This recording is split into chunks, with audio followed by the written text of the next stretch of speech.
Assalamualaikum warahmatullahi wabarakatuh. Nama saya Askanisa, nomor induk saya 1910210002.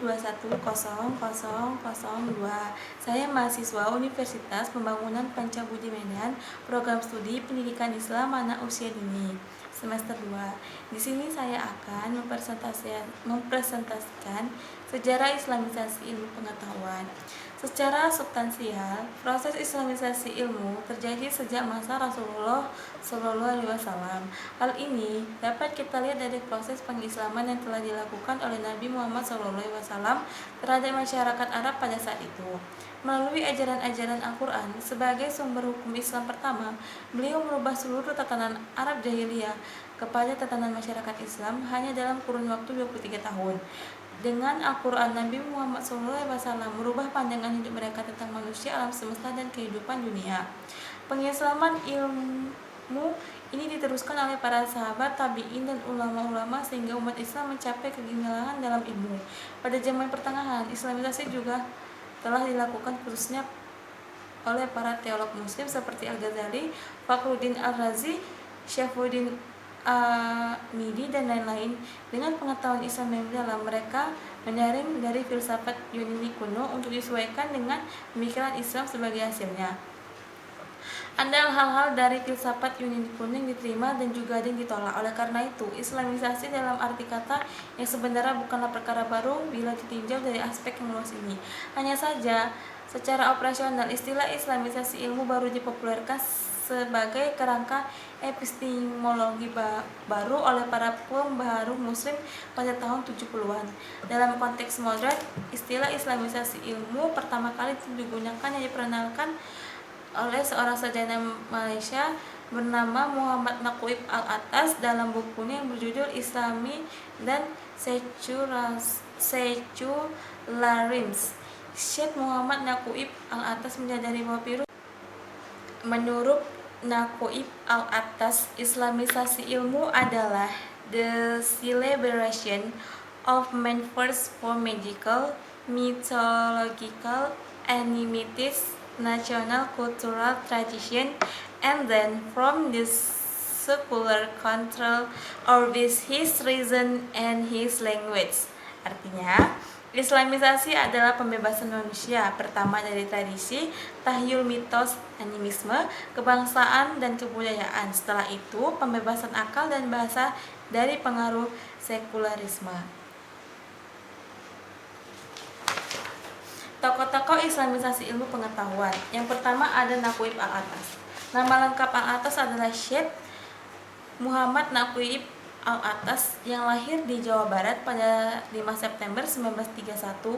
Pada usia 5 tahun, Al-Atas dibawa ke Johor, Malaysia untuk dididik oleh saudaranya Encik Ahmad, kemudian Nyonya Azizah, yaitu seorang menteri besar Johor. Ketika penjajahan Jepang, Al-Atas pulang ke Sukabumi, Jawa Barat dan masuk pesantren Al-Urwah Al-Wusta, belajar bahasa Arab dan agama Islam. Pada tahun 1946, Atas kembali ke Malaysia. Ia masuk dan bersentuhan dengan pendidikan modern English College di Johor Baru dan kemudian masuk dinas militer di Easton Hall, Chester, Inggris pada tahun 1952 sampai 1955.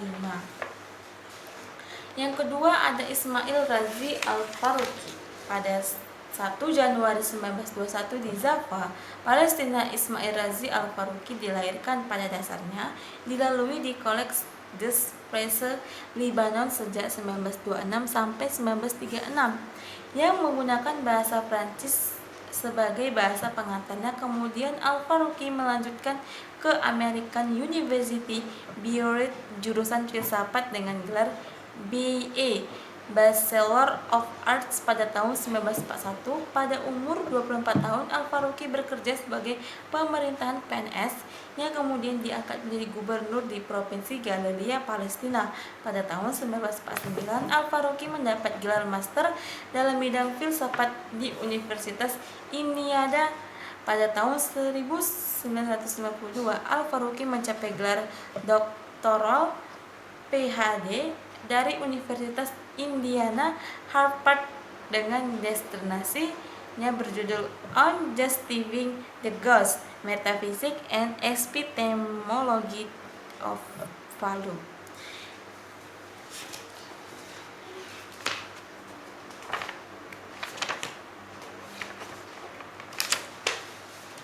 Manfaat Islamisasi ilmu. Yang pertama, menguasai disiplin ilmu modern melalui penguasaan kategori, prinsip, metodologi, masalah, dan tema disiplin ilmu tertentu. Yang kedua, mensurvei disiplin ilmu, menguasai khasanah ilmiah Islam dalam bentuk antologi, menganalisa khasanah ilmiah Islam, menentukan relevansi Islam terhadap disiplin-disiplin ilmu tertentu, menilai secara kritis perkembangan masa kini disiplin ilmu modern tertentu, menilai secara kritis perkembangan masa kini khasanah ilmiah Islam, mensurvei permasalahan yang dihadapi umat Islam masa kini. Kontroversi Islamisasi ilmu. Munculnya gagasan Islamisasi ilmu pengetahuan disambut dengan berbagai tanggapan. Satu pihak menyambut dengan sangat antusias, di pihak lain ada yang menganggap bahwa sebuah lontaran kalangan ilmuwan Islam yang mengobati sakitnya dunia Islam. Pertama, golongan yang menerima program Islamisasi ilmu pengetahuan secara teori dan konsep berusaha merealisasikannya dengan bentuk sebuah karya yang sejalan dengan program. Yang kedua, golongan kedua sepakat pada tatanan teori dan konsep tetapi tidak dilakukan secara praktis. Golongan ketiga adalah tidak sepakat, bahkan mencemooh gagasan Islamisasi ilmu pengetahuan. Golongan keempat yang tidak mempunyai pendirian terhadap Islamisasi ilmu.